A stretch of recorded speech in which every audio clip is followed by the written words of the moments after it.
नमस्कार दोस्तों, मैं हूं शिवम पंडित और आप देख रहे हैं जीएस मंत्रा।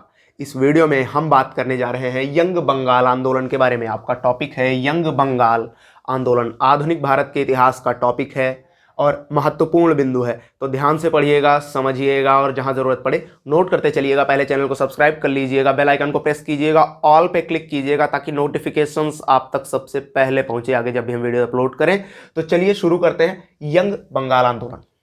देखिए, 19वीं शताब्दी के तीसरे और चौथे दशक में एक रेडिकल या उग्रवादी प्रवृत्ति का जन्म हुआ। रेडिकल या उग्रवादी प्रवृत्ति का जन्म हुआ। और जैसे कि आप जानते हैं कि राजा राम मोहन राय बड़े क्रांतिकारी विचारों के प्रणेता थे। तो ये जो प्रवृत्ति थी ये उनसे भी ज़्यादा क्रांतिकारी लोगों की थी, ये उनसे भी ज़्यादा आधुनिक राजा राम मोहन राय से भी ज़्यादा आधुनिक और क्रांतिकारी विचार वाले थे। आधुनिक और क्रांतिकारी विचारों के लोग थे। ठीक है, अब यंग बंगाल आंदोलन और हेनरी विवियन डिरोजियो, पूरा इस टॉपिक को इस तरह से पढ़ते हैं, यंग बंगाल आंदोलन एवं हेनरी विवियन डिरोजियो। तो हेनरी विवियन डिरोजियो इस आंदोलन के प्रणेता थे, इस आंदोलन के प्रमुख नेता हेनरी विवियन डिरोजियो, जिन्होंने इस आंदोलन को जन्म दिया। और ये थे एक Anglo Indian. Henry Vivian Derozio एक एंग्लो इंडियन थे, एंग्लो इंडियन जिनका जन्म 1809 में हुआ था। और इन्होंने हिंदू कॉलेज में 1826 से 1831 तक पढ़ाया, टीचर रहे। 1826 से 1831 तक हिंदू कॉलेज में। अब देखिए कितनी कम उम्र में, है ना। अभी इसी से आपको इसका अंदाजा लगेगा। इन्होंने 17 साल की उम्र में पढ़ाना शुरू कर दिया था हिंदू कॉलेज में और 22 वर्ष की उम्र तक पढ़ाते रहे। तो हेनरी विवियन डिरोजियो इस आंदोलन के प्रणेता थे।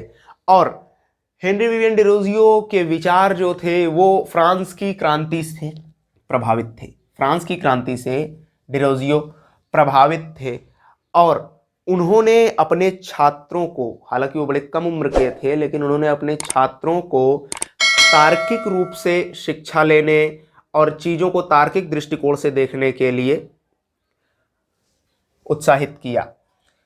और वे रूढ़िवादी मान्यताओं और पुरानी परंपराओं जो चली आ रही थी, जो तर्क के आधार पर शून्य थी, उनके विरोध में भी उतरे और अपने छात्रों को भी साथ लाए।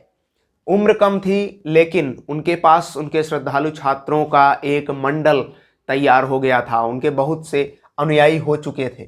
और इसी प्रकार आध्यात्मिक और शैक्षणिक प्रगति के लिए उन्होंने academic association, Anglo Indian Hindu association, ये दो संस्थाएं हो गई, बंग हित सभा, डिबेटिंग क्लब आदि की स्थापना की। ठीक है, और भी एक दो संस्थाएं थी, आपके लिए महत्वपूर्ण यही है, 4 याद रखिएगा, ये एग्जाम में पूछी जा सकती है कि इन चारों में से। ठीक है, और शायद आधुनिक भारत के प्रथम राष्ट्रवादी कवि भी थे। 1827 में 1827 में उन्होंने एक कविता लिखी थी राष्ट्रहित में, राष्ट्रवाद को उजागर करते हुए, और इंग्लिश में थी वो कविता। ठीक है, तो आधुनिक भारत का शायद प्रथम राष्ट्रवादी कवि भी इनको कहा जा सकता है। अब कट्टरपंथियों से इनका टकराव जायज था क्योंकि इन्होंने तार्किक दृष्टिकोण अपनाने की बात की। और जब कट्टरपंथियों से इनका टकराव हुआ तो 1831 में प्रबंध समिति ने हिंदू कॉलेज से इनको निकाल दिया। हिंदू कॉलेज की मैनेजमेंट ने इनको कॉलेज से निकाल दिया, कॉलेज से निकाल दिए गए। इन्होंने अपने कार्यकाल में स्त्री शिक्षा पर जोर दिया और महिलाओं के अधिकार और सम्मान की सुरक्षा के लिए भी ये लगातार कटिबद्ध रहे। हालांकि इस मामले में ये कुछ ज़्यादा कर नहीं पाए क्योंकि बहुत कम ही समय मिला इनको, बहुत कम उम्र में इनकी मृत्यु हो गई। 1831 में ही, आगे चल के आप देखेंगे तो 22 वर्ष की आयु में ही मृत्यु हो गई इनकी। अब जब इनको 1831 में हिंदू कॉलेज से निकाल दिया गया तो इन्होंने ईस्ट इंडिया नामक दैनिक समाचार पत्र का प्रकाशन प्रारंभ किया और इस समाचार पत्र के माध्यम से भी इन्होंने स्त्री शिक्षा पर जोर दिया, प्रेस की स्वतंत्रता की मांग की, रैयतों के अधिकार के लिए ये इस प्रेस के माध्यम से, अपने पत्र के माध्यम से लगे रहे। ठीक है, तो इन्होंने ईस्ट इंडिया नामक दैनिक समाचार पत्र, आपको क्वेश्चन आ सकता है कि ईस्ट इंडिया दैनिक समाचार पत्र का प्रकाशन किसने प्रारंभ किया? हेनरी विवियन डिरोजियो ने, ठीक है, और 1831 में, यहां से निकाले जाने के बाद। अब सुरेंद्रनाथ बनर्जी जी ने इनको उपाधि दी थी। सुरेंद्रनाथ बनर्जी जी इनको कहते थे बंगाल में आधुनिक सभ्यता का जनक। बंगाल में आधुनिक सभ्यता के जनक कहते थे इनको सुरेंद्रनाथ बनर्जी। और 1831 में ही 22 वर्ष की अल्प आयु में हैजे से इनकी मृत्यु हो गई। यंग बंगाल आंदोलन के प्रणेता की मृत्यु 1831 में 22 वर्ष की आयु में हैजे से हो गई।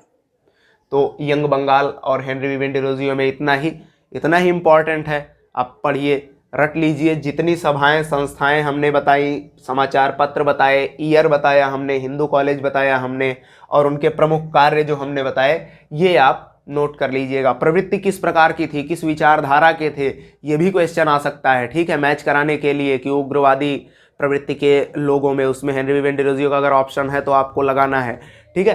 तो ये हो गया आपका यंग बंगाल आंदोलन। तो चलिए पढ़ते रहिए, तैयारी करते रहिए, देखते रहिए जीएस मंत्रा। जय हिंद, वंदे मातरम।